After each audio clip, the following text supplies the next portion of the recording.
In a land far, far away, behind a pair of microphones, two generic guys said that most novel of phrases. We should start a podcast. And after months of postponing and rescheduling, they're finally ready to make it everyone's problem. The Dork Place presents Shit I Love with People I Like. New episode every Wednesday.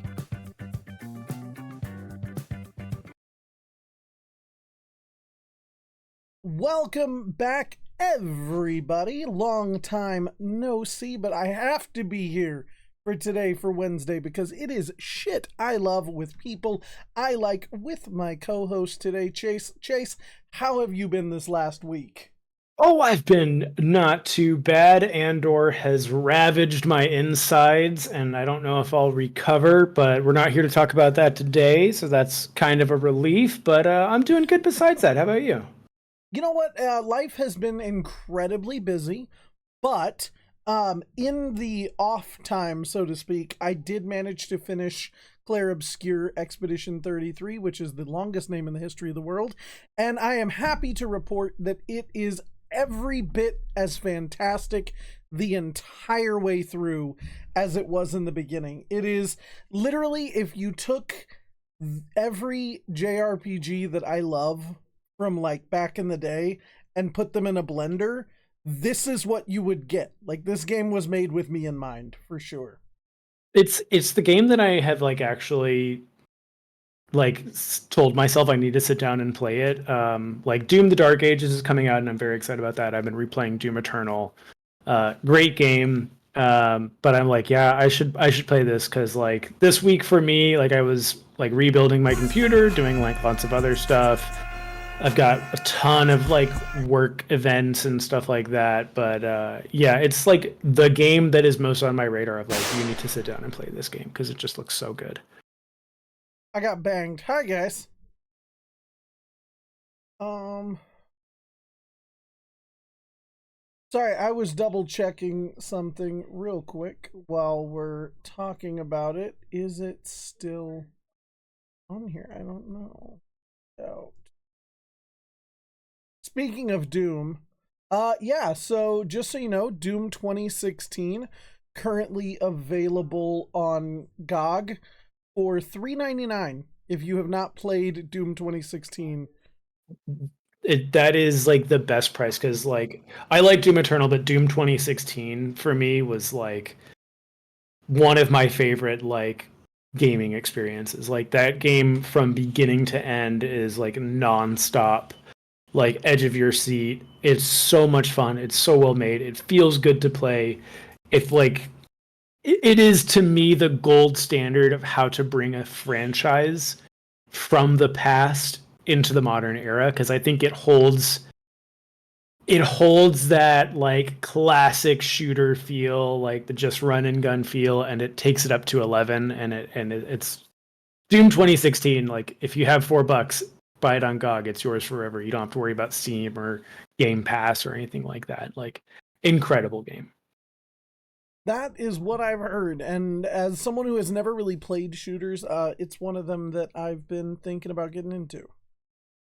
It's worth it. I would like to see you play it and see how you react to it, because it is so action heavy. It is I think a lot of people think, when they think shooters, they're thinking Call of Duty, they're thinking Gears of War, Rainbow Six, Counter-Strike, which are all kind of realistic, tactical. I would say maybe Overwatch falls into that a little bit, but Doom is just the best way to put it is everything dialed up to 11 at all times. It's just an insane video game. Well, I'm definitely going to have to check it out. And like I said, not sponsored or anything, but if you have $4, go to GOG, pick that up. I think I'm going to start doing that in general, because I'll be honest, I literally go through every website every now and then, once a week, to see kind of what's on sale. So maybe I'll add that. We'll start talking about just something I find on sale that people might want to know about. Like once again, we're on a Final Fantasy or a Square Enix sale again on Steam. Um, so of course, Claire Obscura has made me start um, refilling my collection of um, JRPGs, especially now that I'm on PC. Like I'm excited to play some of them with mods. That's something I've never really Yeah. done before. You know what's nuts is since our last episode where we were talking about RPGs and JRPGs, and we got on the topic of Final Fantasy 13 for a while, my TikTok, Lightning cosplayers day and night. Not complaining. I love Lightning, and like there's some very talented cosplayers out there, but I'm like, man, this is getting creepy. It knows, it's listening. It knows. It knows. I love Lightning. All right. Well, so one thing we're going to do a little bit differently this week is I'm still going to throw out an icebreaker, and then we're going to talk about this week in geek, and then we will move on to our main topic, which, by the way, the main topic today, with a lot of conversation going on around things like Forza coming to PlayStation, Gears of War coming to PlayStation, Final Fantasy Remake, that trilogy going to Switch 2. I thought today would be a cool time to talk about version exclusives, and like console exclusives, and what exclusivity looks like in today's market, and what the future of that's going to be. But that's the main topic. First, I have my icebreaker for you, Chase.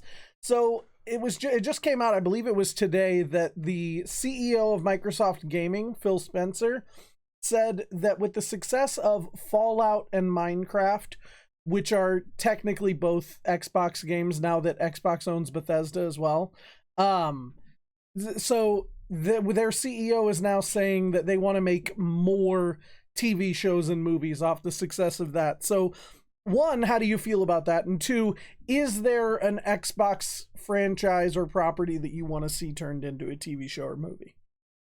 I feel so mixed on all of that because I am a person that starts so many TV shows and never finishes them. And this is, I've talked about this on like the other podcast I'm on, the VOD ones on Thursdays, is that I am not on team give me more episodes, give me more seasons. I think that with, I'm sure, all the data that's been collected from Netflix and Hulu and Disney Plus and everyone, that like 8 to 12 episodes is about as much as people these days have the attention for. Like I started Fallout and it was great, did not finish it, and it had nothing to do with the quality of the show. It had nothing to do with, not connecting with it. Like I love Fallout. I had a great time, but it was just like that was coming out and I was catching up on stuff like The Good Place. There were Star Wars shows that were coming out at the same time that we were watching it.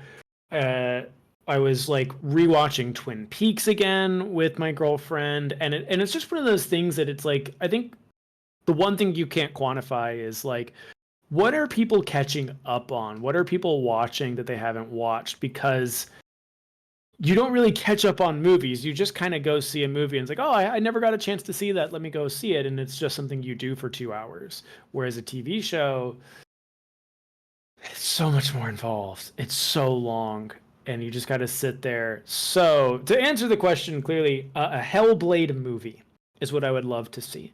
I would love to see instead of a Hellblade 3, I would like to see a movie that continues on the story. Or maybe a prequel of Senua and her lover. Like the prequel to that could be an interesting movie. Don't want a TV show. But yeah, like I think that's where I'm at with the Microsoft thing, because like we've gotten good at video game adaptations. Like like that just happened overnight, I guess.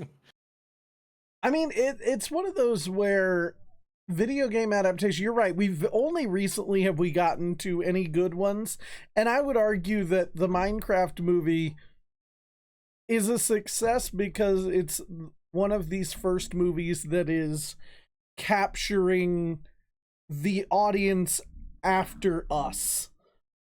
Like specifically, like we exist in right between 20 and 40 in the market that is usually being catered to by everyone. Yeah. When it comes to making media, like we are the ultimate consumers. The Minecraft movie was not made for 20 to 40. Like that was made for 10 to 20. Like Yes. and very much so. And so I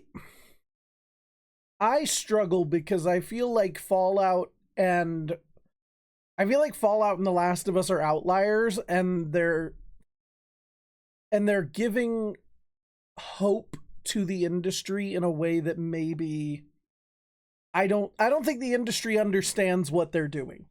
Like, because with what is being successful is Fallout and The Last of Us, which are these hyper like adult shows, or at least adult themes, or the Minecraft movie and the Super Mario Brothers animated movie, which are like marketed towards kids.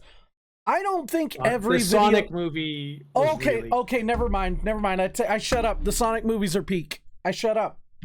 I'm going to throw another one out there. I eat my words. The new Mortal Kombat, I went to go see in theaters twice because I had such a good time watching that movie.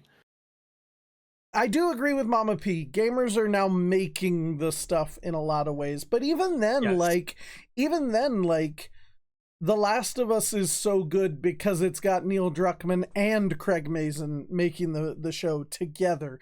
It's got more cooks in the kitchen creatively than video games typically have. It's so crazy that they stopped season 2 after episode 2. Like, that's wild. It's never been done in a show before. They just that was it. There was wild. There was an episode 2. I thought it just stopped at 1. No, they had that crazy plot twist. They got rid of the main character, and then that was it. Hold on. I gotta for the audience who listens to this.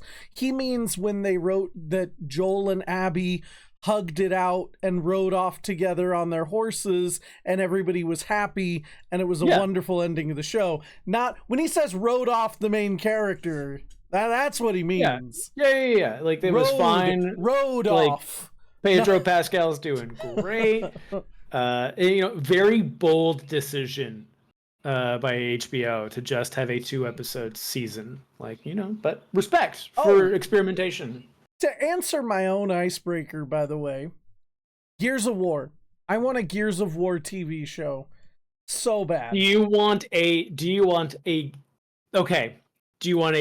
of War that is self-aware, or do you want an introspective retrospective of Gears of War of like, hey, this started at like peak toxic misogyny 2005 Gears of War, where it is just angry men screaming at each other with chainsaws? Or do you want that to be like, hey, that's we're in on the joke, or do you want it to be a critique of itself? It can only be one of those two things. It can't be like a one-to-one thing. Starship Troopers already exists. Just give me the space action. Like, I'll say I want OG just men shooting a bunch of aliens, like Fast Doom and the style. Furious, but it's Gears of War. Yeah, that's what I want. Super self-aware. You came here for chainsaw guns. Like, I joke that we have Starship Troopers, but we do. We have Starship Troopers, and with media like Helldivers 2 and the Starship Troopers game, and the conversation around satire, and I think that there's wonderful ways to tackle. Really, I go back to Starship Troopers because it's the seminal work on this idea. But I think that Gears of War can just be Fast and the Furious. Let somebody else be the introspective. I'm gonna tell you a secret about me. I love the Gears of War games so much. Dude, Gears of War got me into third-person shooters. They are so much fun. I started Gears 5 when it came out and I didn't finish it, and I've been playing through it again. Incredible game. Like, Dude, like like Gears of they're War so 2 good. invited or introduced me to co-op. Like that was the It's so game where I good. started playing co-op like with my best friend Todd and I. It was the first game Todd and I like finished the whole game of. Gears of War 2 in co-op together. Ah, I played Gears of War 1 when it was like launched on PC. I had a great time, and then I went over to a friend's house that had Gears 2, and we beat Gears 2. Like we just like stayed up until like 5 a.m. and we finished the whole game together like in one sitting. Like, and like it was incredible. I will never forget that. Like they are so over the top. They are so ridiculous. And like there is a story and lore there, and like to the Gears heads out there that like love and appreciate that, like props to you. It's chainsaw guns and explosions and a satellite laser. Like that is the and most important thing about that game franchise to me. I would argue that the satirical nature of it is unavoidable. It's like the old Batman 66. Everyone's like, Batman 66 is only funny to us because the characters within that world take it so damn seriously. You know, if you don't get, what's 6 ounces, or what's 6 ounces and very dangerous? A sparrow with a machine gun. Exactly, Robin. That's the only answer. If they don't take it 150% seriously, neither will we. And we won't find the humor in it.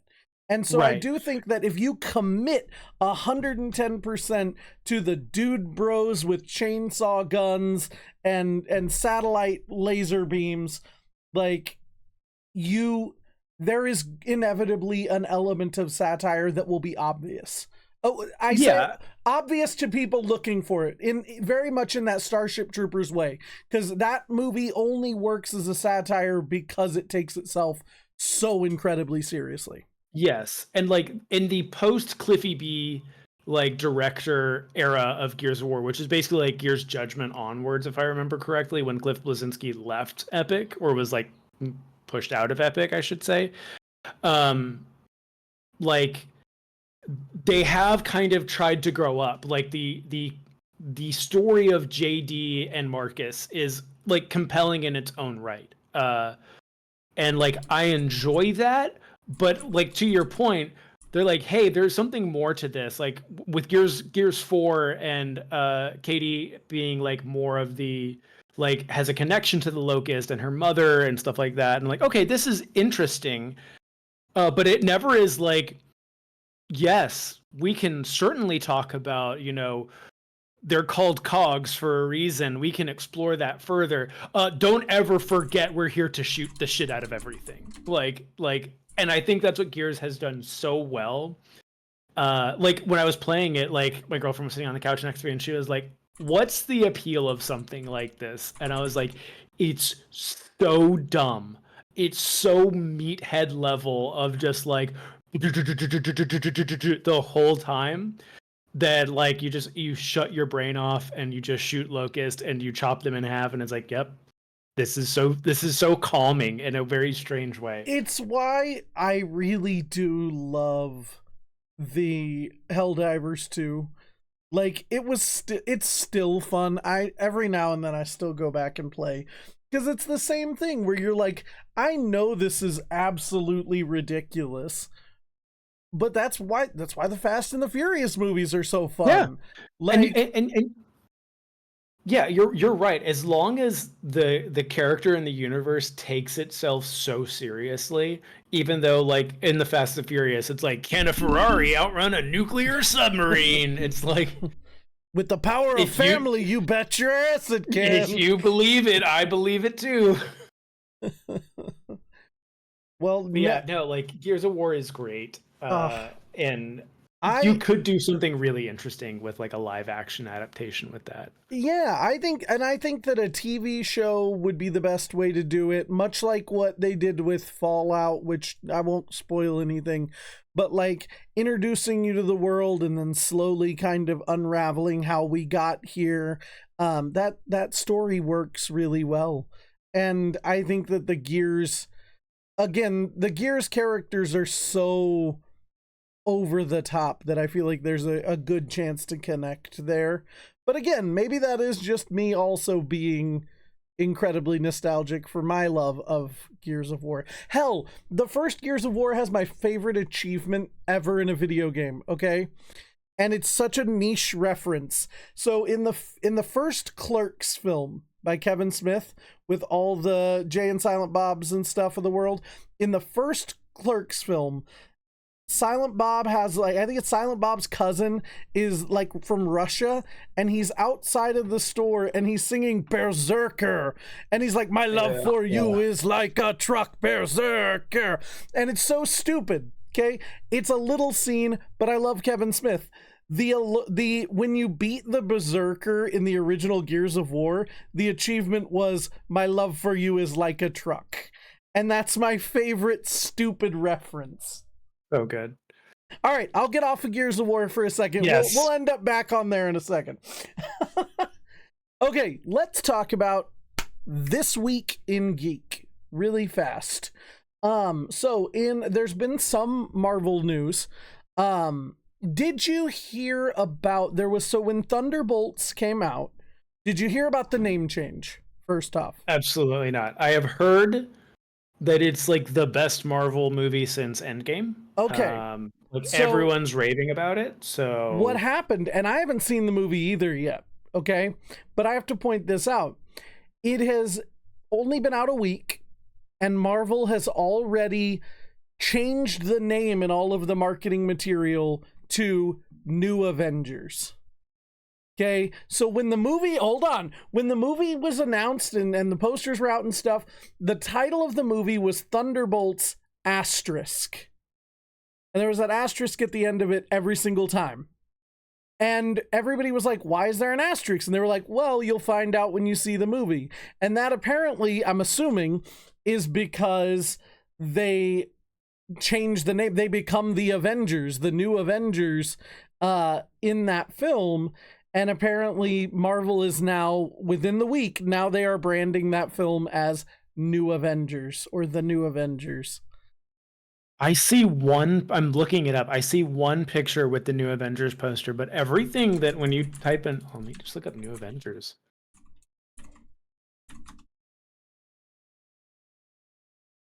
Yep, 5 ways the New Avengers. Yep, the asterisk. Oh, I guess it was, no. Like, it's one of those where you're still seeing Thunderbolts everywhere because the film is still Thunderbolts. But yeah, Marvel is revealing that it is New Avengers. And if you look up New Avengers, even the Wikipedia article refers to them in the Thunderbolts. Yeah, so I just think it's weird because this is something that we've heard talk about before in the film industry, where they've talked about releasing movies under the wrong name or under like false advertising and then changing the name. Like, I think it was Ryan Reynolds and Hugh Jackman joked that they were originally going to shoot like a 30-minute short film that was like a horrible buddy cop movie with the two of them, and then 30 minutes into the movie it would turn into Deadpool and Wolverine, and they were gonna send it out as like two broke gentlemen or whatever, and they thought it would be kind of funny to do it that way, but they were like, but you know, they would never let us do that. And I'm like, what do you think about this, like, about Marvel a week into a movie coming out kind of spoiling it with the name change? Like, does that feel like a spoiler to you?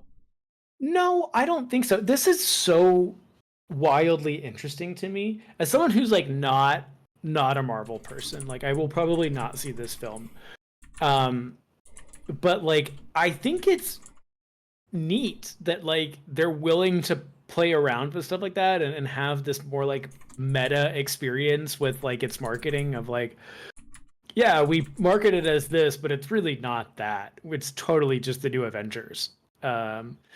So I think that's cool. I think that's fun. I think like we need more stuff like that. We need more franchises. Like, if we're gonna have all these franchises, like, more fun with what they're doing. Like, I think it's cool. And I think what's good is that this is apparently a really good movie. And so like they have the room to do this and let everyone be on board with it. Because if it was something that just wasn't resonating with people, not necessarily bad, but people are just like, it's another Marvel movie, it'd probably just look at as like cheap, or oh, they're trying too hard to get people into this. But this is very much the like, yeah, we're confident with this one, and we want to have fun with it. Yeah, I agree. I think it's kind of a cool, like, it's not something they're going to do all the time, but Thunderbolts, especially being a property that, like, no one, I think, had a lot of expectations for, I think this is a fun way to experiment with that changing in the marketing and stuff, Mhm. because yeah, people who wanted to see it opening week, your diehard people saw it, and then now, they've made this like change, and people who might have been on the fence about it might go and see it now, or they weren't going to go see it anyway, so it doesn't matter. I think it doesn't really hurt much. I think it's kind of a cool idea. I feel bad for any like movie theater employee that has to go change the posters for that. I don't know if they'll change the posters and stuff. I wonder if they will. Like in the theaters? That's a good question. We need Yes. a movie theater employee to help us out. Okay, speaking of ads and marketing, I do want to point out that there has been sort of a grassroots marketing going on like TikTok and stuff, because fans are upset that um that Ironheart releases June 24th, which is a little over about 5 weeks out. And Disney is still not advertising that show at all. And if you don't remember, Ironheart, Riri Williams is the young girl who made her MCU debut in Wakanda Forever. And they've been telling us this show was coming for a while. It's still coming June 24th. I also just want to shout it out because, like I said, no one's really talking about it. So I want to go ahead and get that in there. Yeah, I don't again, not being super connected to the Yeah. MCU. People said the same thing about Andor season 2. People said the same thing about Skeleton Crew. I think people are not quite used to modern marketing of like I think these studios know that like if you start marketing stuff 6 months ahead of time, people will forget about it and no one will go see it. So I'm sure that there will be a push for Ironheart within the next 2 weeks or so. Once Andor is concluded and once Thunderbolts / New Avengers is out of the theaters, I think that's when you'll get the push for something like Ironheart.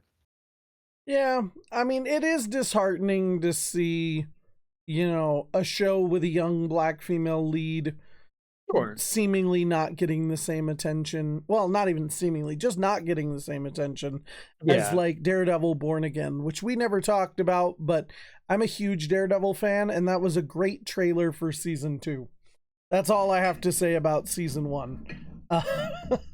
Uh, moving on, we will go ahead and move out of Marvel news now. Did you see in movie news that Mark Hamill, our beloved Mark Hamill, is playing a villain in the film adaptation of The Long Walk by Stephen King? I have not. But it seems interesting. So Um, I thought it was really cool that the director specifically said that. Now he referred to JJ's films. I don't. Mark isn't really in JJ's films, but right. but he did say that Mark's appearance in the sequels inspired him to consider Mark Hamill for the villain in this movie. I'm not surprised because the one thing, love him or hate him, the the sequels cast has had more success than the other trilogies. Um, with the exception, like I think you have like your Harrison Fords, you have your Harrison Fords, your Ewan McGregor's, and then you have Oscar Isaac for the sequels. But I think that like Daisy and John have had more success than Mark and Carrie did, or like Hayden did. Um, so like I think that people in the industry recognize a lot of things about the sequel trilogy that maybe like Star Wars fans neglected.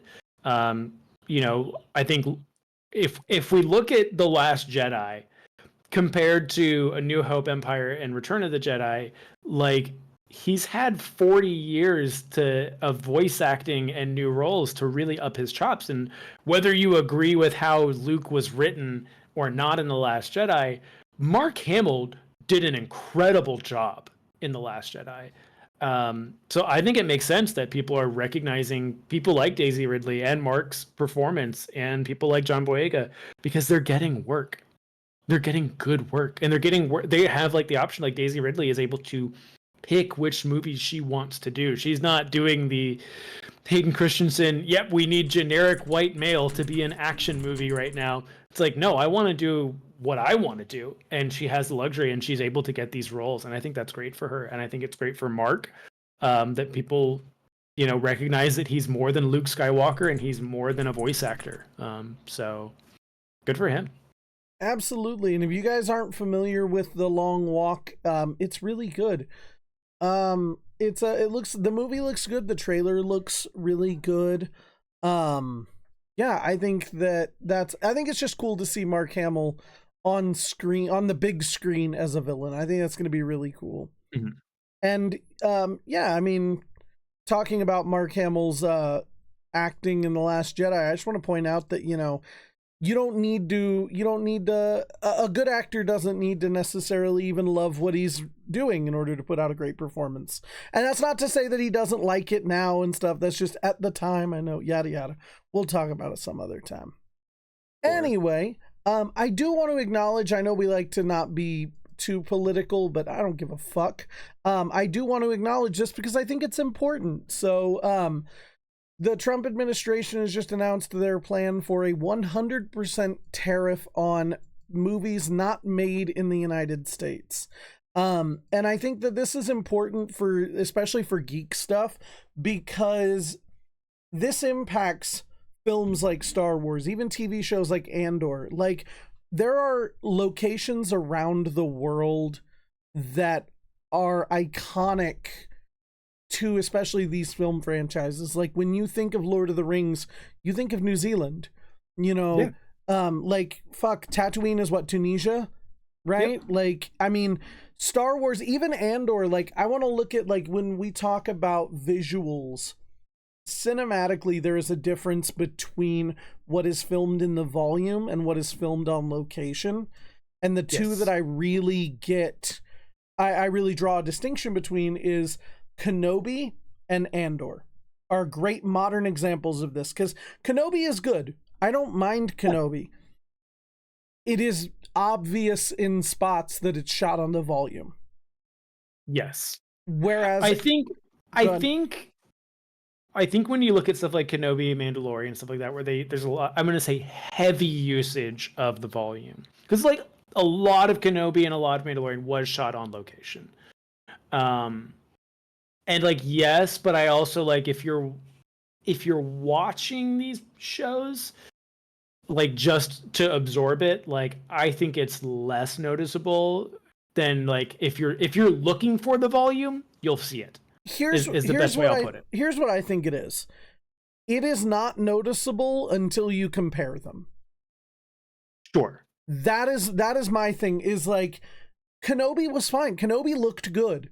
Like, yeah. There's one shot that is weird where he's like deflecting the I still call them the Hoth speeders. What are they? The ones they use on Hoth? The snow speeders. Yeah, okay. But the snow speeders that there's that scene where I believe it's Reva is blocking blasts from one of those in the hangar bay, and it does look awkward. I'll give you that if you really look at it. But my point is you don't notice that it's awkward until you see Andor and you see the scope and the use of the real environments, and you're like, oh, there was something missing from the other project. And yeah, my worry is more that just this is going to make filming and distributing films that you made in other countries really difficult, and it's going to affect especially like location shoots.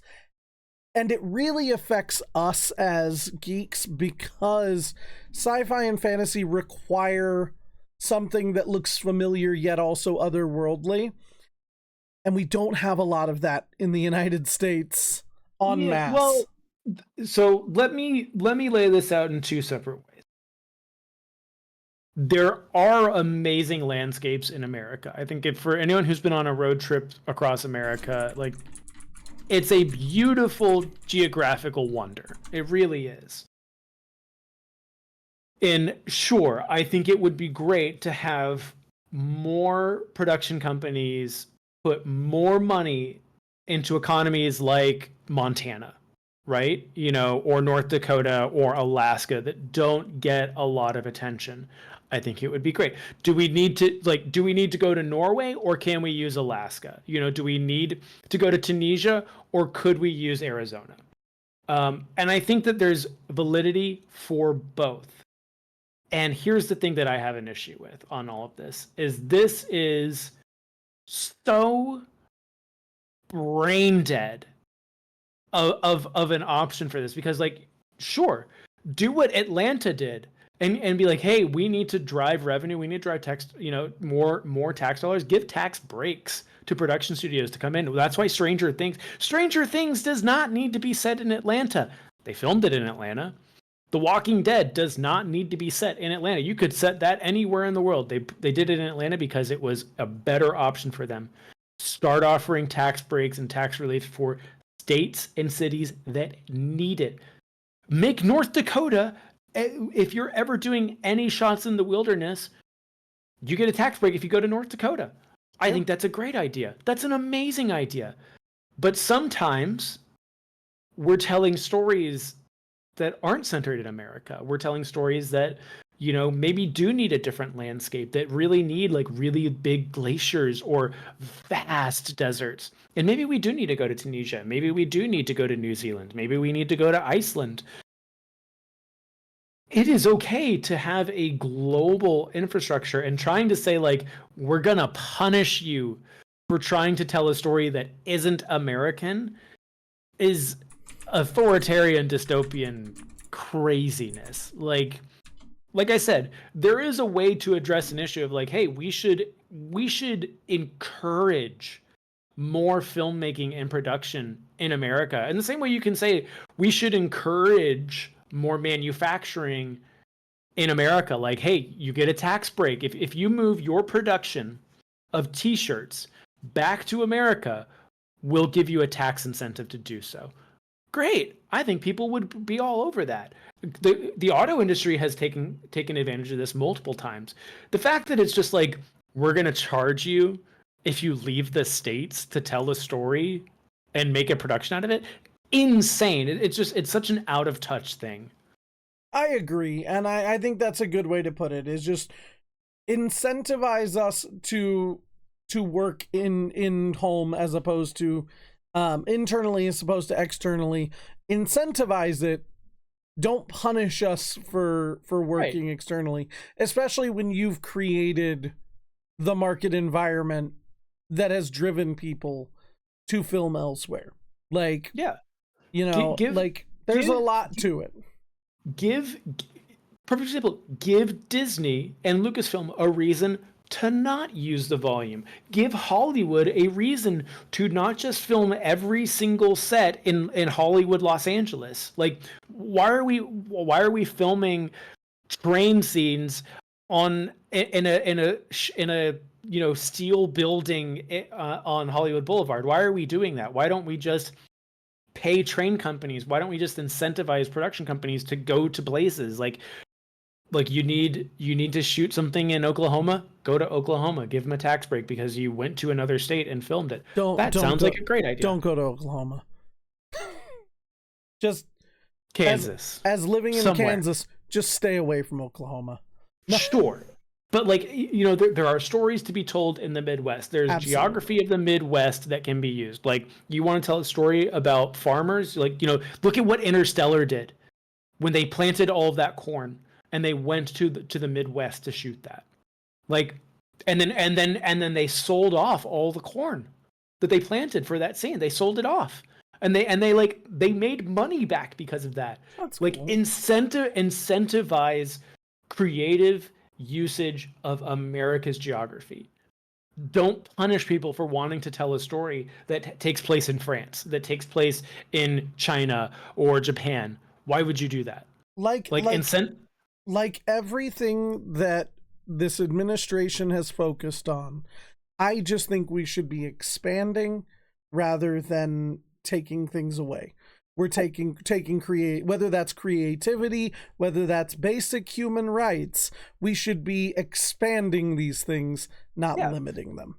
And like I'll take it a step further. You want to encourage more stories about like America and like American history, or more stories that are focused on America and not like action hero goes to Munich and blows up 37 buildings. Like, why can't we do that here in America? Like, sure, like if your goal is to have more American centric stories, weird but okay.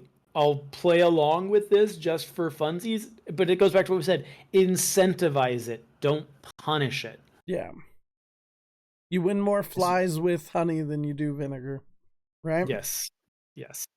And to speak from America over to France, wrapping up the last little part of our news right now would be in gaming news. We got just a couple of quick things to bring up. Claire Obscure once again has passed 2 million in sales for an indie title. And I want to just point that out because again, like, it's massive. This game is huge. Yeah. And did you hear about the composer was discovered on SoundCloud? No, that Yeah. is insane. Yeah, so the composer for the game was just a dude who wanted to make video game soundtracks, who was uploading stuff to SoundCloud, and one of the developers heard his gaming soundtrack and contacted him, and that's how he got the job. I just thought that was cool. So like, if you got dreams, fucking chase them. You never know. Yeah. I just imagine like that dude probably had like a partner that was like, you got to give up the SoundCloud career. It's never happening. You're never going to be a SoundCloud celebrity. You're not going to be that story. And then it's like, look at me now. Look at me now. Right. He was going to delete it tomorrow. He's like, fine, I'll do it when I wake up in the morning. And then he wakes up. You're never going to fucking believe the email I got last night. You're never going to be anything, Dewey. Oh, shit. But yeah, so again, heaping much deserved praise on that game. I'm going to give it a little while because I did just finish it. But I'm going to go back and do New Game Plus. And when I do, you bet your ass I'm going to stream it just because. But I want to give it a little more time because I want people to be able to experience this one. I need to do it. I need to just... It's a game worth experiencing. And speaking of games worth experiencing, we brought up Echo the Dolphin like last week or a couple weeks ago. I brought it up on a random whim. Mm-hmm. They're remastering the original 2 Echo the Dolphin games and making a new one. Okay. What's your experience with Echo the Dolphin before I do any of this? My experience is literally owning the original game. Okay. And not as a child, and not knowing until I was an adult that there was actually a game in there. I will be 100%. 99%. I never jumped high enough out of the water to actually start the game. So I would just put it in every now and then and just like swim around. Like, you ever play Maneater, the shark game? Yeah. It's great. That's basically what I was playing on the Sega Genesis. So, okay, did you play Echo the Dolphin? I believe it's Defender of the Future on the Sega Dreamcast. I didn't. I don't know, because the only 2 I knew were that was the original and Tides of Time. Yes. Okay, so Echo the Dolphin lore, very deep. No pun intended, but very deep lore. I had the same thing rented Echo the Dolphin from Blockbuster. Oh my god, it's so cool. I get to jump around as a dolphin. I'll find like you learn how the sonar works, and then the little wave thing with the message will pop up. And no one knew that there was a game, an entire like platforming game buried in there. I played Defender of the Future on Sega Dreamcast and was older, obviously, and was playing through it, and I was like, there's like a whole ass game here, and it's really good. Like, there's the bosses are creative. Like, the first boss is like a great white shark, and you have to like lure the shark into these like rocks that have holes in them, and then you can bash him like with your little speed dash. And I'm like, oh, this is really cool. And then the game expands and expands and expands from there. And then talking to people about it, like, yeah, the Genesis games are exactly the same. They're just 2D. I went back and played through most of the first game. So my question is it going to be a 2D remaster, or are they going to remaster it in the way that the Dreamcast game was, which was like a fully 3D, like, being able to pan the camera around, like you can do tricks in above the water, and it's like, I remember at the time, Dreamcast graphics were like the greatest thing ever. And I was like, is that what it's gonna be? Are we getting like 3D remakes of those games so people understand that there's a game there, and now we're getting a full new game as well? Oh, you're right. There is, of course, already a third game, Defender of the Future. It's the Dreamcast. It's the however, the original developer, the original creator, Ed Annunziata, was not part of that game. That's why it's not considered to be a sequel or to be a canon. It's a great game. The Dreamcast game is great. I am not up to scratch with my Echo the Dolphin lore and canon events. There are people out there that are. So to answer your question, it doesn't look like we have an answer yet as to whether it will be a 2D or a 3D remaster. Okay. I hope it's 3D. Like, after we're done, you should look up Defender of the Future gameplay. It's pretty great. Like, I'm not gonna lie. It's a pretty good game. Oh, man. That just takes me back. And speaking of things that have been there with us forever, the last thing before we get to our main topic, right on time, is GTA 6 was delayed this week. GTA 6 now coming out April 2026, right? Sure. April, August, I don't know. How do you feel about this? Grand Theft Auto is a good video game franchise. They make very good games. Rockstar, the people at Rockstar are very talented. I have no doubt that GTA 6 is going to be a great game.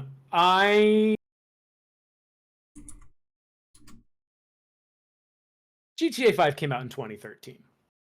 That was 12 years ago, which is really hard to like digest. I believe that while I don't think video game discourse was perfect in 2013, I think it was better than it is today. I think video game discourse is very TikTokified. I think there's little to no nuance left or made room for when talking about stuff. Like if we go back to like our conversation about The Last of Us, like there's a lot of things to talk there, but that's not those aren't the conversations that are being had. Like the conversations that are being had around something like Starfield, to me, have been incredibly frustrating, where I'm like, I think it's a flawed game in the same way like something like Star Wars Outlaws, flawed game, still good. And we can't have like a middle ground. I think that GTA 6 will be a financial success. I think it's going to get trashed. I think that so many people have built up so many ideas in their heads of what this game is going to be, and it is not going to live up to that. Because at the end of the day, it's a video game. And there's going to be limitations. There will be gameplay choices. If you go back, like, it's so funny to go back to look at something like GTA 4, which has, like, some people would say objectively the worst driving mechanics of any of the games, including GTA 2. 10 out of 10s across the board when that game came out. And I don't think people have the patience for that stuff anymore. I think that if they change too much from GTA 5, I think people are going to trash this game. I genuinely do. I think it'll be fine. I think it'll be an incredible video game. I think people will trash it because it's not going to live up to 13 years of hype. Nothing will. I think this is Rockstar's Starfield. Yeah, it's going to be a fine game. Like, it's going to be good. It might even be great. Okay, but the fact of the matter is, when I compare it to Starfield, they're either going to do what Starfield did and make exactly the same game they made 13 years ago, which is going to be a problem because people are going to go, well, why the hell do I want a new version of the same game from 13 years ago? This isn't Madden, you know? Or they're going to change things, and the people who wanted it to be like Madden and be the same from 13 years ago are going to be pissed that they changed anything. I really do think you're damned if you do and you're damned if you don't, especially with a franchise like Grand Theft Auto. And I think you're right. It's going to be a financial success for sure. People are going to buy this, and there's going to, and the people I saw on TikTok, one of the best like phrases about modern video game discourse. And it was people saying like, oh, people should vote with their wallets. And the person that made the video is like, you don't want that. You don't want people voting with their wallets because you think that you and your friends online are how everyone thinks. Everything you see, from like how GTA Online operates its microtransactions, where you basically just buy cash, like you don't buy vehicles, you buy cash to buy these vehicles and apartments and stuff like that. We had a conversation about Star Citizen and stuff like that. Clearly, people have no problem spending money on cosmetics. You look at Marvel Rivals and Overwatch, you look at Call of Duty and Counter-Strike, Star Citizen, 2K, all of it. You don't want people voting with their wallets because most people view these small purchases or even big purchases, and like the 2K and Star Citizen, it's like it's not that big a deal to a lot of people. Like they see the value in $100 purchase on a game or $1,000 purchase on a game. They see the value in that. So people are voting with their wallets, and I think that you will have people who are totally disconnected from online discourse that will buy GTA 6 and like whatever there are going to be 1,000 microtransactions day one with that game. Like with the success of GTA Online and GTA 5, there's no way that game is not going to have the craziest marketplace when it launches. And that marketplace, I promise you, will have record-breaking profits day one. And I think we're still going to hear how dog shit the game is. Mm-hmm. Oh yeah, and I have two reasons why they're delaying it that are not video game, like state of the game related. Oh, that single player's been done. Like, there are two reasons I think that they're delaying it. One is a real one is ridiculous. The more ridiculous one is that they're scared because they really want to win Game of the Year. And they saw the reaction to Clair Obscur, and they're like, ooh, that'll be tough. Like, between that and Split Fiction, I think they were like, because like what you said about, I don't think the critical and I don't think the sales reception is going to match up to the like critical consensus. And I think they're worried that like maybe not critical, but like fan consensus the Rotten Tomato score will be like in the 90s for the critic score and super low on the fan score. Like I already see it happening. Low enough that it will make them question their chances of winning Game of the Year. And I do think that after 13 years, there is a part of me that does believe that Rockstar has sat on their laurels knowing that they were going to win Game of the Year with GTA 6, and now I think they have to win Game of the Year with GTA 6. Like, especially with the last couple of years, I feel like they're in a spot where the Game Awards have some semblance of like credibility and weight to them now that they haven't had Yeah. in the past. And I think that they genuinely don't want the press or having to react to the press of competing in that marketplace this year. But again, that's tinfoil hat stuff. Yeah, my tinfoil hat is the single player for GTA 6 has been done for at least 2 years. And they are just working on GTA Online, and they want to have the smoothest possible launch for GTA Online, and they want to make sure that it's monetized so that they can have, like I said, record-breaking profits day one. Here's the thing: the $100 GTA thing, I don't think is going to happen. I do. I think it's gonna, and that's why they're waiting. I do, and that's why they're waiting. Do you know think why? it's going to launch for. I think it's going to launch for $79.99. And I think it's going to have the craziest marketplace that people will spend an insane amount of money on. Hear me out. They want the Switch 2 to come out first because the Switch 2 has already said they're dropping $80 games.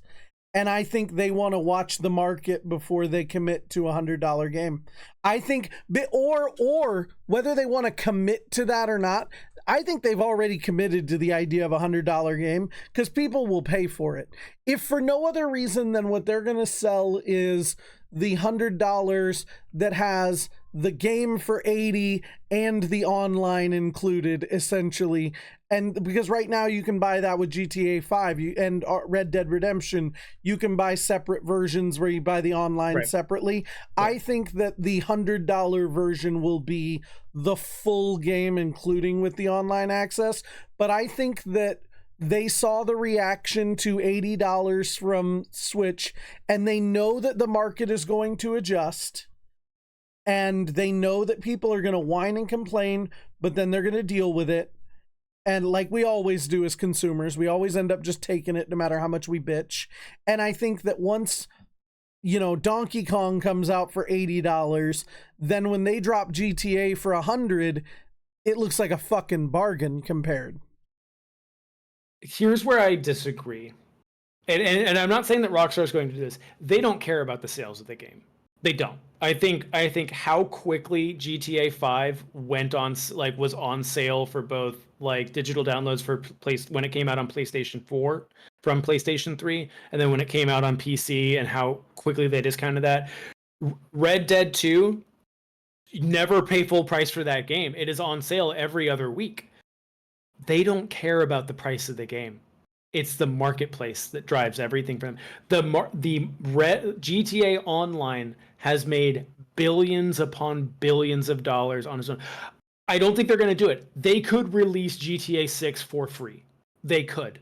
Oh, but you're forgetting we live in America. You're forgetting we capitalism. live in America. I guarantee you that at Rockstar there was a meeting. Why don't we just release it for free? We're gonna make all the money back on the marketplace. Like I said, probably day one. But why make billions when we could make trillions? Trillions. Like as comic and cartoonish as it sounds, I think that what Rockstar will do is I think they will release the game at $80, and they are going to have a crazy marketplace, and it will be like one of those things of I'm sure there will be like a $150 bank heist premium edition, whatever, yeah. The ultimate Vice City experience that's $300. It comes with a terraformed map of Vice City, some bullshit, whatever. Or sorry, I was just going to say, or I could be entirely wrong, and I could be backwards. Rockstar could also be looking at the market and saying, we've been planning on releasing this at $100, but now we've looked at the market, and maybe they're trying to see what is the price that we can actually afford to release this game at, and make our money back. Because up until the current economic climate, it was a for sure you could have put GTA 6 at $200 and people would have bought it. Sure. It would there was no question at all. But now I do think that we are living in a world where the consumer portion of the economy is so is in such murky water that I think Rockstar could also be looking at it going, can we afford to drop this game at $100 like we were planning? Or where are we gonna have to make concessions to be able to make our money back, or to be able to make the kind of money we want on the release? Because the other thing is, they may not care about the money because they don't need the money, but they care about the figures. If after all this time, and I gotta wrap up the GTA 6 portion eventually, but if after all this time that game does not win Game of the Year and is not the highest selling video game of all time, they're going to eat a lot of shit about it. Like, there's going to be people who are going to be like, see, Rockstar couldn't live up to the hype, we knew they couldn't. And again, I compare it to Starfield because that's kind of what happened with Bethesda, where everybody was like, they're going to be back, they're making this new game, they've been working on it for years, and then they got it and they were like, well, this is disappointing. And part of that disappointment is because of what they had built up, which is what they're going to face with GTA 6. Yeah, I think that Starfield and GTA 6 are like really good comparisons. I know that I have a huge bias here. I think that Star Citizen is also another big one. It's just because we're never going to get GTA 6 either. Yeah, like none of these games are coming out. These are all fake games, guys. Like, you're just getting Call of Duty for the rest of your life, and you're going to be happy about it. No, it's just one of those things that, like, where I will be, and maybe we need to just do a whole episode on Starfield, because I know we have differing views on Starfield. Like, that Starfield would require me to play more of it. I love Starfield so much. I'll get back into it eventually. Starfield to me was, the way I look at it as someone who followed a little bit of the development of Starfield before it was coming out, it was very much Bethesda saying, hey guys, we have this new game. Here's what it is. Right? It's new. Oh. We're showing you the takeoff and landing sequence. It's a cutscene. We're showing you gameplay it's the same thing with Skyrim, and you open the door and a half a second loading screen comes on. You walk through the door, you get to the new thing. And there, I watched a great video of a developer breaking down. It's like, Bethesda games have so much persistence, they cannot deal without loading screens. I saw that video too. That was really interesting. Very, very well done. It's like, there's a reason they do it, is because you don't get your room full of cheese if the room full of cheese is always being registered by the game. You don't. And to clarify, because I think this is really cool, it's permanence. It's object permanence. It's not just that there's a wheel of cheese in that room. It's that what makes Bethesda games unique is that if I go into that room and I knock over a chair, that chair will stay knocked over every single time I visit that room, no matter how many times I fast travel around the map. And with the cheese thing, if you have a room full of cheese, it'll stay full of cheese for the entire life of that save. But that is only possible because they have loading screens. Yes, because every room, every environment is its own separate entity. And that's what makes them and that's why you have loading screens. Like, if you travel too fast in Oblivion, you'll hit a loading wall because it has to load a different portion of the map to keep that persistence running. And here's the thing about Starfield, and we'll move on after this. I think that they were very careful in how they marketed that game and what they showed about that game. And they were very clear about, this is what the game is. Like, guys, this is Skyrim and Fallout 4 in space. Like, that's what it is. And that's what was delivered. And people were upset that the game that they were marketed, and this comes back to the GTA 6 thing, is I think that because Starfield was this,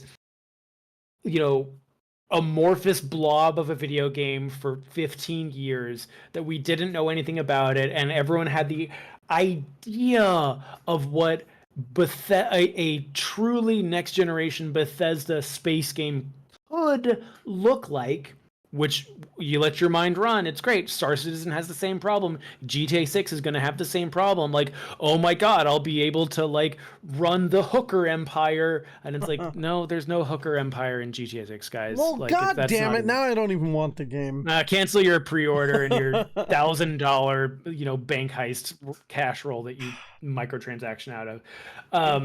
But no, I do think that like, I will always remember this.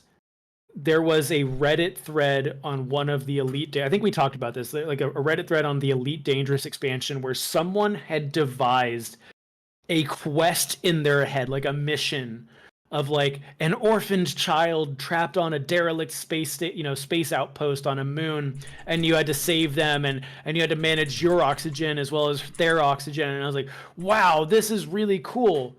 Who the fuck told you this was gonna be in the game? and like you're upset that your like fan theory didn't come true. And yes, there are issues with Starfield. I think that Starfield has issues with keeping players engaged over a long period of time. I think that's the issue with Starfield. I don't think it's the loading screens. I don't think it's the cutscenes. I don't think it's the story. I don't think it's the gameplay. I think there's just something to how big it is that you run out of things to do. And there's lots of cool stuff to do in Starfield, but it takes a lot to get to those cool things. Whereas like Oblivion and Skyrim and Fallout, it's always around the corner. And it's another space jump away.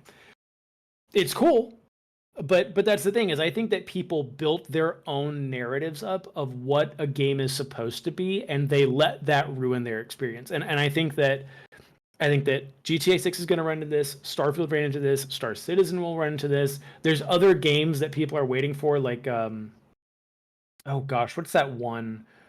Ashes of Creation, the MMO, where people are just theorizing what is potentially possible in an MMORPG. And I'm like, none of this stuff is coming true, guys. Like, it's still a video game at the end of the day. And I think that GTA 6 is going to run into this. Like what we talked about. I think you're going to have a great critical reception. You're going to have a fan pushback because someone's dream of running this heist empire. The hookers are too woke. Yes, we're going to run into that because the main character is a brown woman is the main character of this game, and it's just going to be one of those things that I think a lot of people are just like I said, there are people, I know that there are people that like have this idea of like the criminal empire they're going to run and exactly how they're going to run it in GTA 6. And when there is some limitation there of like, yeah, no, like doesn't matter how long we spend on the game, we don't have the resources to make your fantasy come true, people are going to be upset. Could you imagine if GTA 6 could use the Nemesis system? Now I'm creating a hooker empire. But no, I can't use the Nemesis system because Warner Brothers 0 out sucks. of 10. 0 out of 10. No, like I have no doubt that GTA 6 is going to be a good game. Like I think it's going to be a great game. I think that Rockstar, when they are focused on making games, like I do not care about the single player of Red Dead 2. I love the online. Like my cowgirl simulator is like one of the most relaxing experiences. Fishing and hunting. Do not shoot people in that game. I just go hunting and I go fishing and I dress up and I go play poker with people. What an experience. That's cool. And it wouldn't be possible if they didn't have the care and the level of detail they have in Red Dead Redemption. I think there's truth to that with GTA 5. And I have no reason to believe that they have dropped the ball with GTA 6, but I just think that so many people have spent 13 years, like because of the meme at this point, oh, we're getting this before GTA 6. It's just going to disappoint people who are building up narratives in their own head.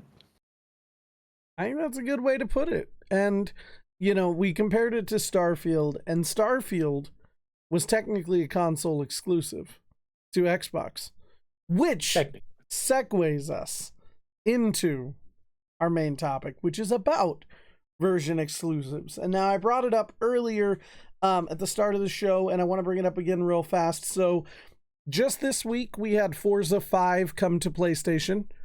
Forza has up until now been Xbox exclusive. We Is it Forza also, 5 or Forza Horizon 5? I think it's Horizon 5, sorry. Okay. Um, Forza Horizon 5. Gears of War Reloaded was announced this week, officially. That's Which just is the second the second remaster. remaster of that Yeah, game. the With no Ultimate Edition was remaster of really 2 or good. 3. Right, right. Where's 2 and 3? I thought maybe I was like, oh, is that gonna be like all 3 of the? No, no, just the one. Okay. Um. So yeah, we're still a little missing out on Gears 2 and 3, but it was announced that Reloaded will be coming to PlayStation. And then Square also announced that Final Fantasy VII Remake, that whole trilogy, will be made available on Switch 2. And so one of the things that this all kind of got me to realizing was like, is the console exclusive dead? Like, and I mean, I guess it starts out with like, I know, and correct me if you remember things I don't. As far as I know, the reason we even have console exclusives was to drive sales for the consoles.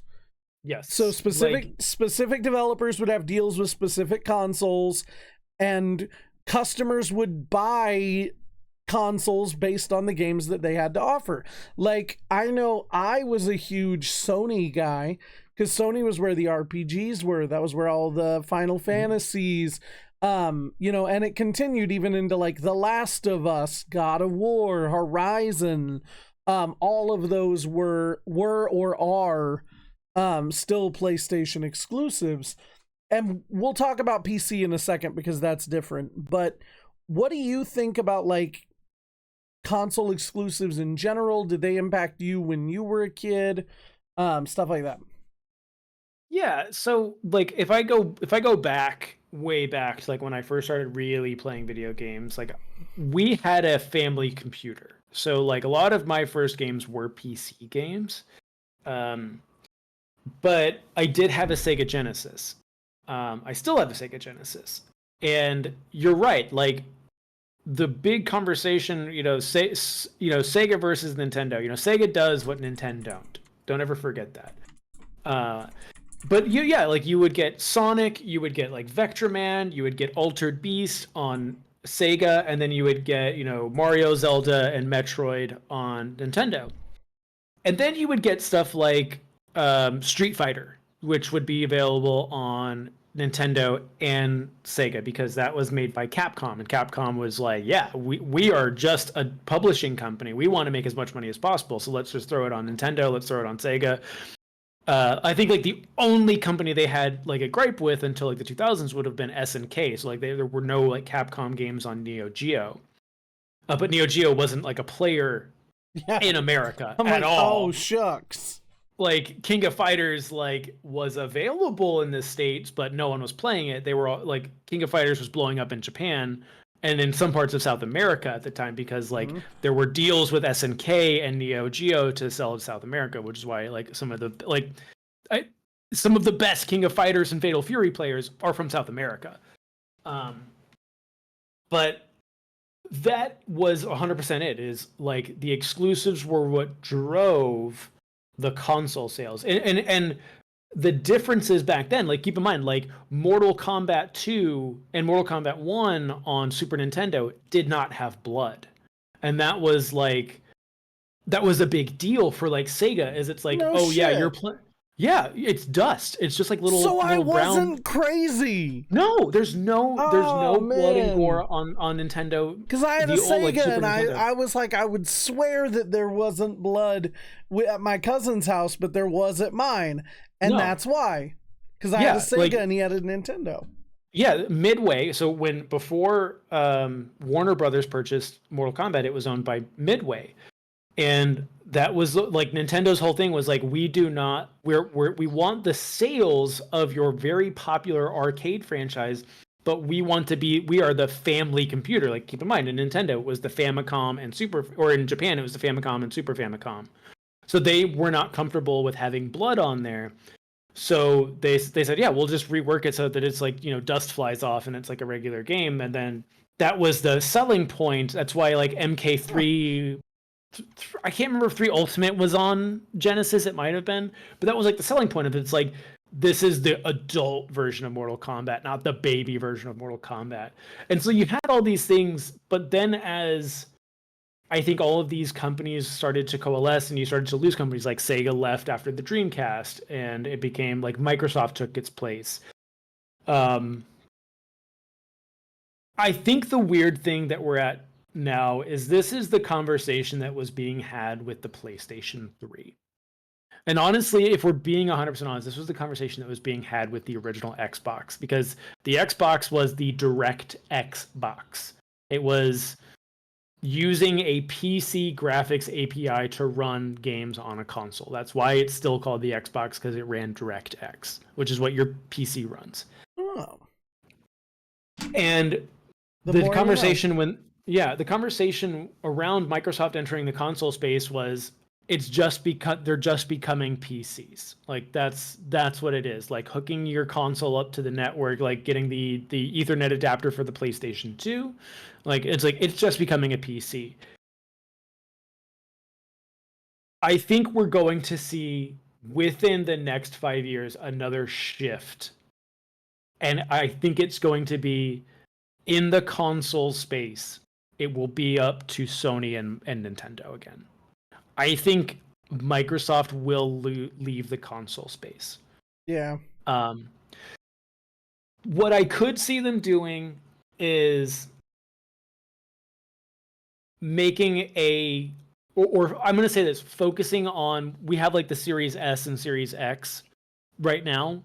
I could see them saying the next console generation is not going to have a pro version or differentiate it. It's just going to be, I'm going to throw the 2027 Xbox. I can see them continuing to do hardware just to keep Game Pass subscriptions up in living rooms. But I think you're going to lose Gears of War and like Bethesda exclusivity. Because Nintendo and Sony will never give up their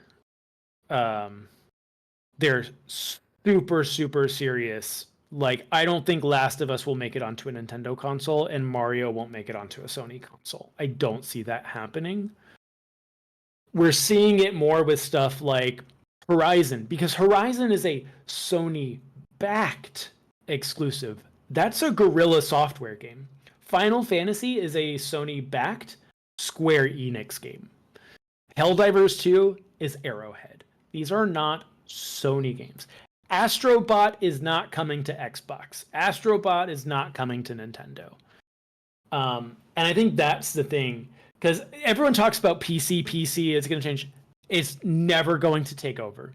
As someone, again, who's been a diehard PC person since the 80s, when I was first playing like Test Drive on, my, CGA monitor on the family computer, like I love PC gaming. Like most of my games I play on PC. It's never going to become the normal, because the vast majority of people who play video games, they want to come home from work, they want to pick up their controller, press the button, turn the controller on, play the game they paid for. And that is what console offers. And PC will never beat that. Ever. Never, ever, ever. Yeah. Well, if you want, go ahead. Oh, I was going to say, even just like as someone who is new to PC gaming, my setup is new enough that like I don't have this problem yet. But the other thing that you don't have a problem with console is not knowing if the game is going to work. Like, I know if I own a PS5, I can buy any game that is made for the PS5 and it's going to play on the PS5. I don't have to worry about like, oh, is there going to be stuttering? Is it going to actually like overload my graphics card? Nope, because it's a PlayStation game made for a PlayStation. And so that you can't overestimate that. I was playing Gears 5 on an Xbox series, like Xbox One S, like the little one, I came into one and like it's been cool just to have as like a little Game Pass box. And yes, is the PC version sharper and prettier and have all these, I can run it 125. I don't care. I don't care. And I know most people don't care. Mm-hmm. Um, and that's the thing. PC will always struggle because what you just said. Oh, is it going to run? Because yes, we can sit here all day and talk about the benefits of PC. Like, oh, I can just upgrade my memory. I can just upgrade a graphics card. I could just upgrade a processor, or I can run. I don't have to worry about backwards compatibility. I could still run Doom from 1993 on my PC, no problem. I don't have to worry about what it is and is not cross compatible. I don't have to worry about that on PC, and that's great. There's so many benefits to PC. I can set up my little space simulator flight share on PC. I can't do that on a console. Do you know how many fucking background programs I have to have running to make this all work? It's insane. And it's like, I like that. I think that's fun. Most people want to play their spaceship game with a controller and just do this. And that's fine. And that's fine. As for the console exclusivity, though, there will always, as long as there are competing hardware companies, you will always have exclusives. Because and this is why I think Microsoft is trying to get out as a predominant player in the hardware space. I think they want a Game Pass box. Like it's your living room Game Pass box. It's just the Xbox. Because we went from Xbox to 360 to One to Series, and it's like, just call it the Xbox, please. Well, and that's why there's rumors that the next Xbox will be Steam compatible. And we're essentially getting into that like Steam Deck territory. And I think that I could see that being Microsoft's plan for the future is to either acquire or somehow partner with like Steam and have that be their future, just because, like you said when we talked about money earlier, you want to talk about a company that doesn't give a damn about the money they make on their stuff. Microsoft doesn't give a goddamn what Xbox makes. Like I've said before, you can look at the money. Microsoft loses money on Game Pass. Game Pass is not a positive moneymaker for them, but they just happen to be a company that is so well off, it doesn't matter. They can eat a loss on Game Pass because they make that stuff up everywhere else, which is why we're able to get so many great day ones on Game Pass that like Sony does not get to release on PlayStation Plus. And that is not to say that Sony does not also print money, but Sony does not print money in the way that Microsoft prints money. I think that I would counter that with where we used to, if we go back and we look at Atari versus Nintendo, Sega versus Nintendo, like these were dedicated video game companies going against each other.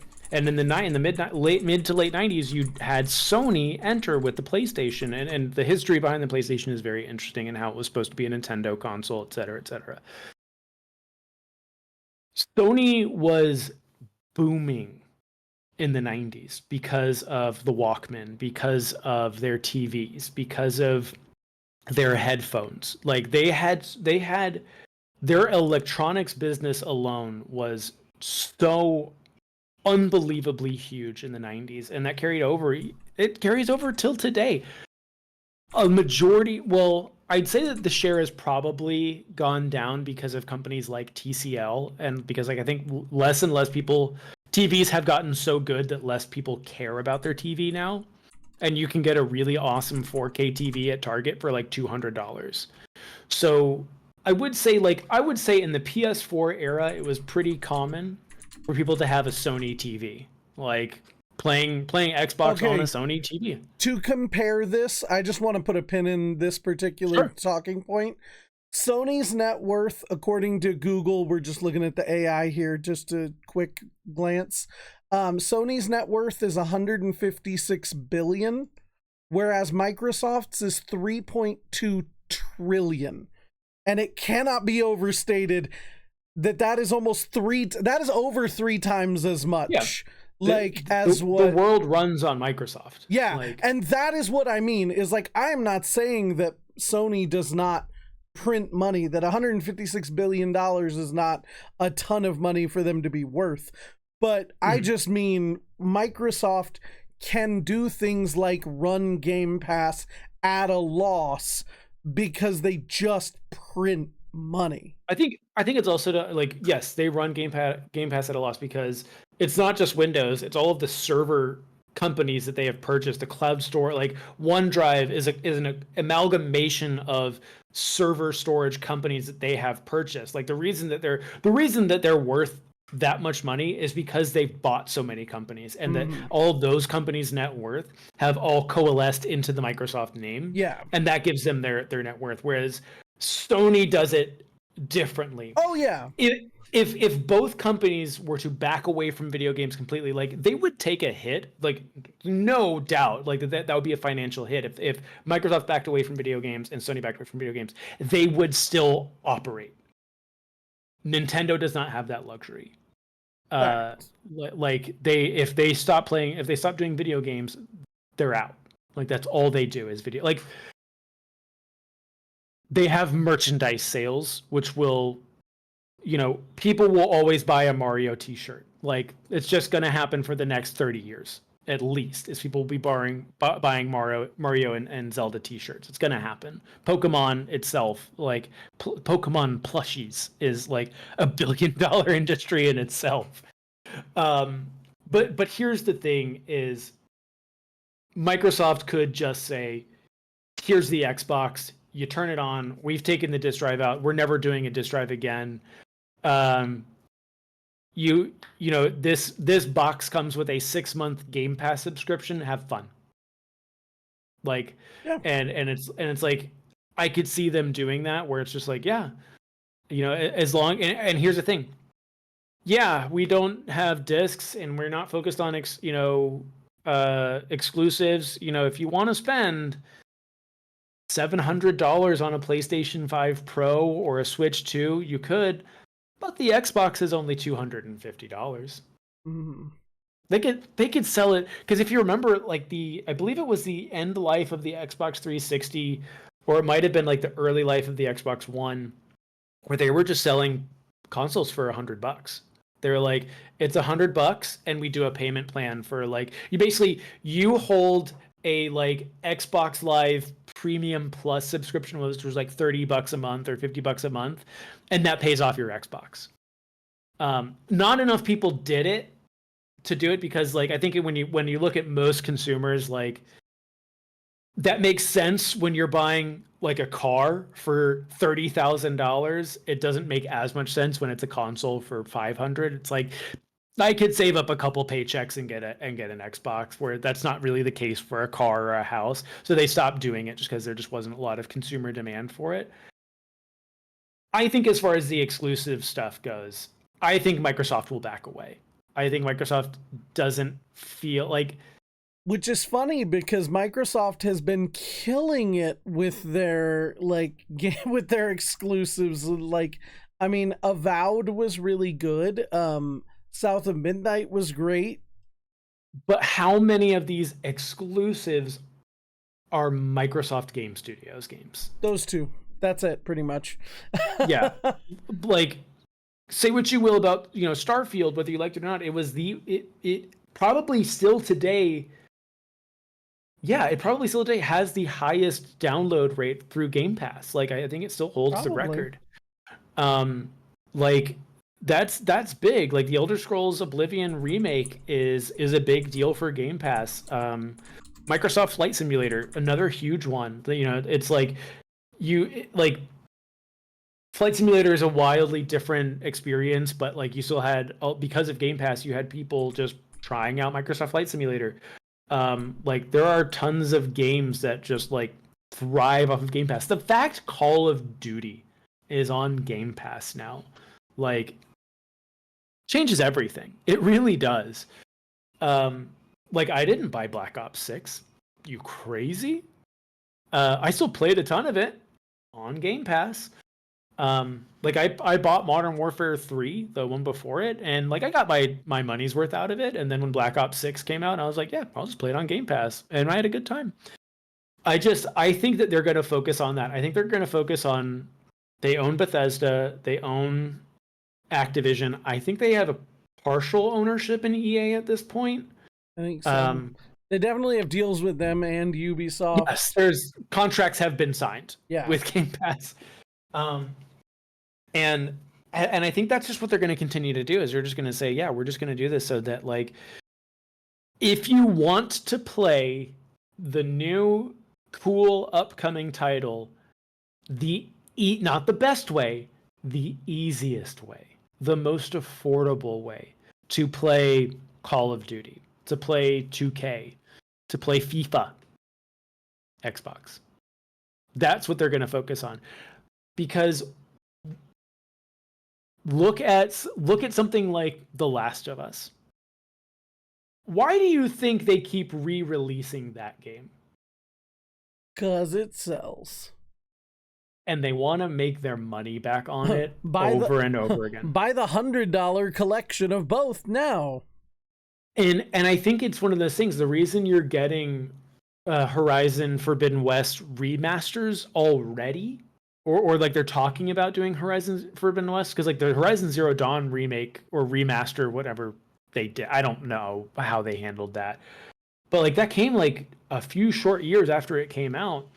It's because I'm sure they made their money back to some extent, but probably not as much as the investors wanted. And so they're going to remaster it. And like the investment to remaster a game that already looks good is essentially nothing. It's pennies for those companies. And then they can resell that game to people who maybe didn't get a chance to play it, or people who really like it. And so you're basically just going to get sales over sales over sales over sales. It's a pretty good remaster. I have no doubt. I tried Horizon Zero Dawn. It was definitely a little bit too much talking, not enough shooting robot dinosaurs for me. See, and meanwhile, I thought we could have talked a little more. I thought, no. It's just, I find it very interesting when we look at like the Sony exclusives. Like when we think of Sony exclusives, one of my friends, like not a TikTok person, just like a personal friend, was like,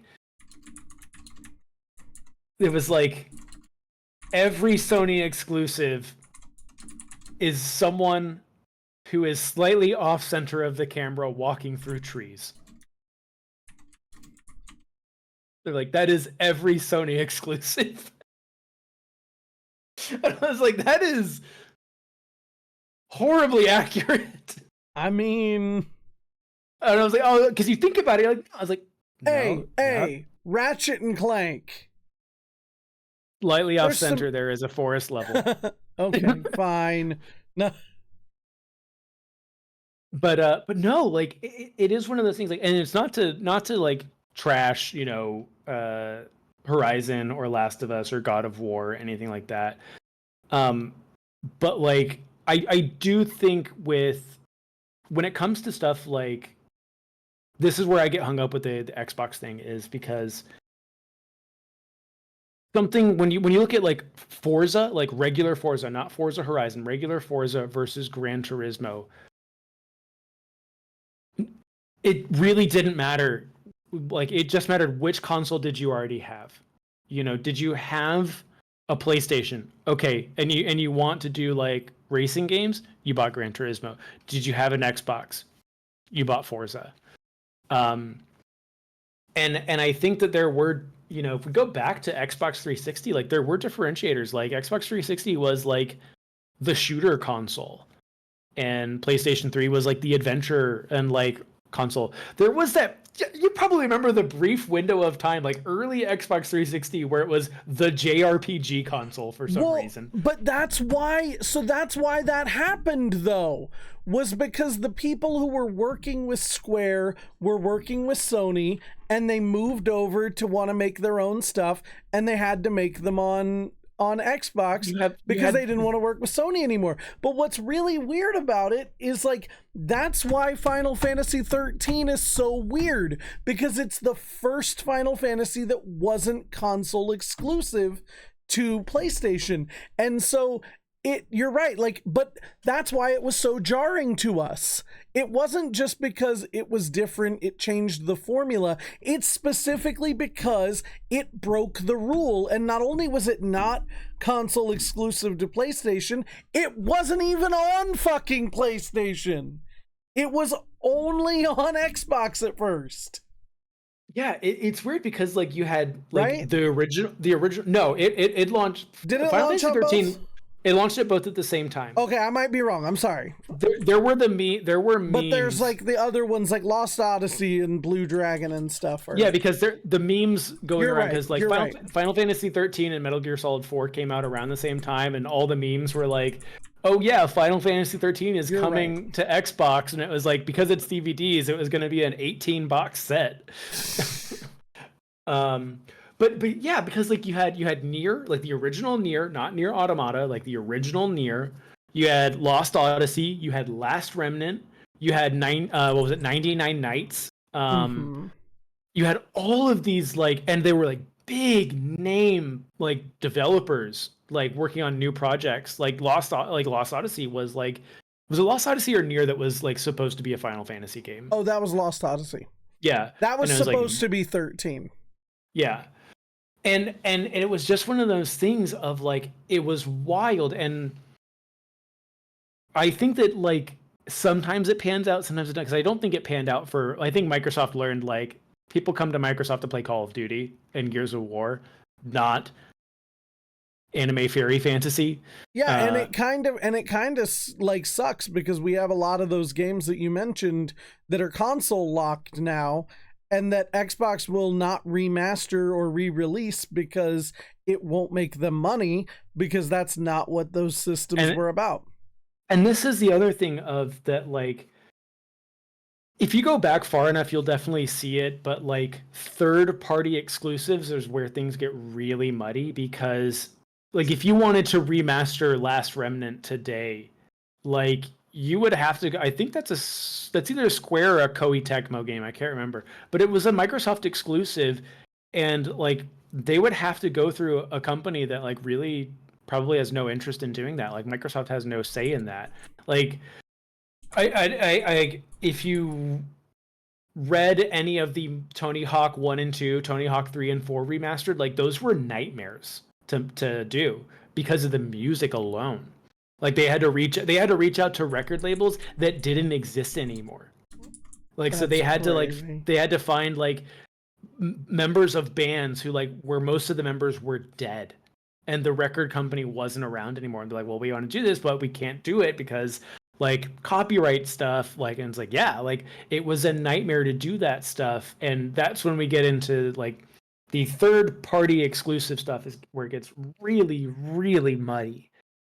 And like, you're right, like stuff gets console locked, and it's just like there's And so many games out there that like you just can't access because it was just weird contractual agreement between Nintendo or Sony or Microsoft or Sega, and it's just like yeah, we can't touch that anymore.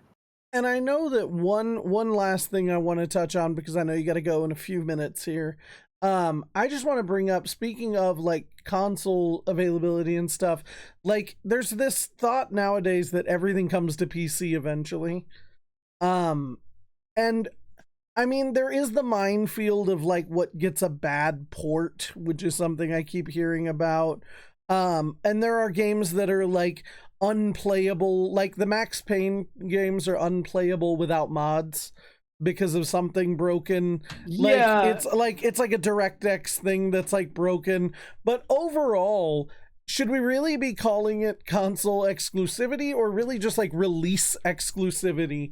And what makes a game like, as someone who is primarily a PC player, this is why I want to pick your brain about it.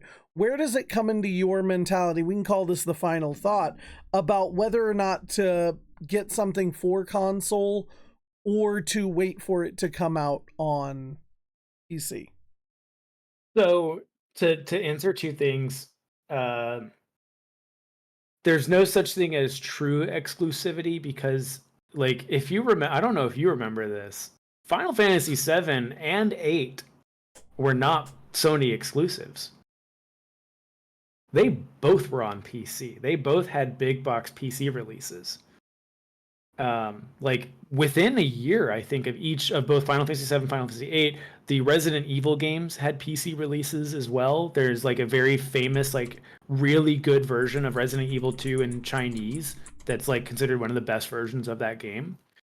Um, so like this is not a new thing. Like the Final Fantasy 7 classic on PC on Steam right now is not the original Final Fantasy 7 for PC. There is a like disc version of that game that you can get that like probably goes for an insane amount of money now.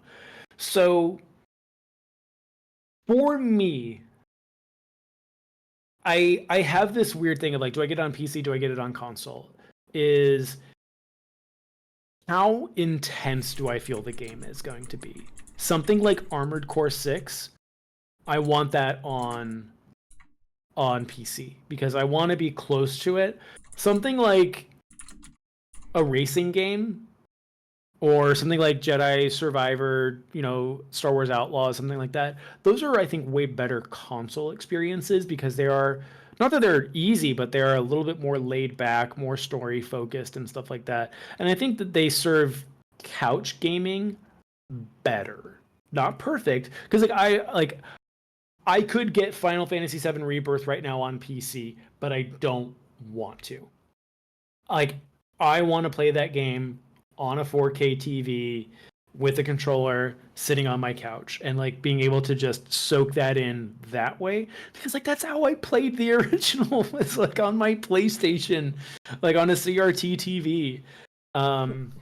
So yeah, like I have like very stupid rationale as to what I get on PC, what I get on console.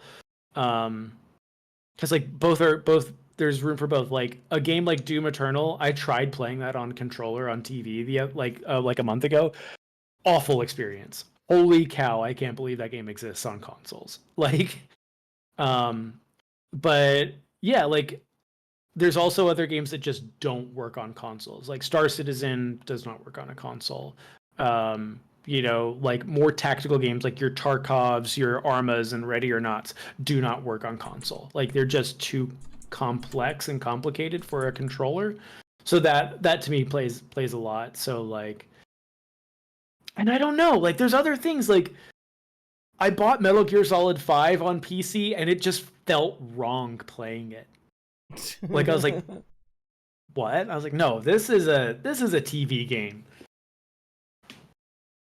So some of it's vibes, in all honesty. Like I haven't bought Death Stranding on PC because again, I feel like that's a good couch game. I think it's a good console game. So yeah, I don't have. It's mostly vibes. That's what I would say. Is when do I get it on PC? When do I get it on console? It's the vibe of the game. That makes sense. That makes sense. For me, it's been one of those where I realized why I've started buying everything on PC, and that's just because the way my life is designed, I really only play games when I'm at my PC anymore. So, it's definitely becoming easier to just get them for this. Yeah. There when you have a PC and you have it running, there is a convenience factor to I'm at my computer, I'm doing computer things, I'm working, I'm sending emails, and I start up a game right from there. And there is a huge benefit to that, and that's one of the reasons I do love PC gaming. I also like the freedom of it. I like to tweak stuff. I like to change stuff. I like to see what I could. Thomas the Tank Engine in Skyrim, sign me up. All right. Well, I know that Chase has got to get going tonight, so we're going to go ahead and wrap this up here. But I think this format worked really well. Give us a smaller main topic, and then This Week in Geek. I kind of like that. Yeah, I think it'll work good. We'll see how it works going forward. Next week, I think, is our first Star Wars episode. Oh, yeah. It's time. The rest of this month, we can let this be our month for Star Wars stuff, and then we'll get off of it because Otherwise, we never will. Right. You gotta step away from it. All right. But yeah, Well, have you caught up? Are you caught up on Andor? I'm gonna get caught up tomorrow. Okay. I'm gonna get caught up tomorrow. Hot I did, dog. I did watch all of Tales of the Underworld. Okay. I was not blown away by any of it. Neither was I. It wasn't great. It was good. It was fine. Yeah, it was fine. I did enjoy. So I know you haven't read Dark Disciple, but yeah. kind of spoilers now, I guess, sort of. Oh, I know. The opening of that scene is the last chapter of the book, and I just think that was really cool, except for how quickly she popped up, was like, I'm back, bitch. And I was like, oh, okay. Yeah, my girlfriend loves Asajj Ventress and loves Dark Disciples, so she was like giddy with that. You know, we were kind of the same, I think, with the later episodes and the Cad Bane episodes. Like, none of it was bad. None of it was bad, but it was fine. But yeah, we'll talk more about that. Do you have any final thoughts you want to kick out before you get out of here? Oh, yes, I do. I don't want to get on another tangent.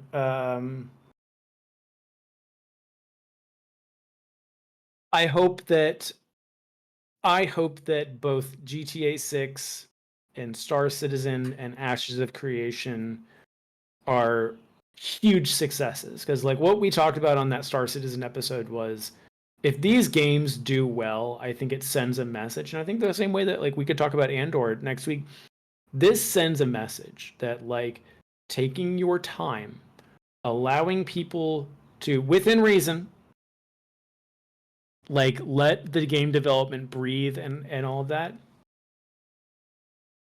is really beneficial. I think we are seeing things we would have never seen before. And I think that with a development cycle of something like GTA 6 or Star Citizen or anything that has been in development forever, as long as there's like a good reason for people to keep going with it, I think it's great. And I hope that GTA 6 is good. I know that that is a timed exclusive, like it will not be launching on PC when it comes out. So I probably won't be playing it until it comes out on PC. That's another PC vibe for me. So yeah, I'm excited, and I hope people are nice to that game, because I don't think they will be. Yeah, and I'll admit I'm not the audience for GTA 6, and I know that. I haven't hardcore played a GTA game since San Andreas. You haven't missed much, like, in all honesty. It's just not my vibe. It never has been. But I agree, and I think my takeaway from today's episode really is that I'm going to say again, in all aspects of life, I think we should ever be expanding rather than limiting. And I think that I want to see more games come out that are available for everyone, that are available to everyone, that are doing new things, that are doing exciting things. That's just what I want to see, is growth and forward progress. But yeah, I think that's a good place to go ahead and call this episode for today. Thank you for hanging out, Chase. I know you got to get going. Everybody, there's a nice little bot hopping in the chat right at the end there. I will see you guys hopefully tomorrow. I don't know. I'll be back soon, I promise. But until then, we will see you at the latest next week for another episode, for our first Star Wars centric episode. I'm assuming we'll be talking about Andor. Yeah, in its entirety, season 2 next week. You haven't seen this last arc, and hot dog. Oh, I'm so excited and nervous. I'm nervous ready. Is the better term. All right, well, thank you, everybody. We will see you next week. Don't forget to catch this here every Wednesday. Replays over on the YouTube and on Spotify and everywhere else you can find the podcast in the audio version. Take care. Have a wonderful night, and we'll see you later.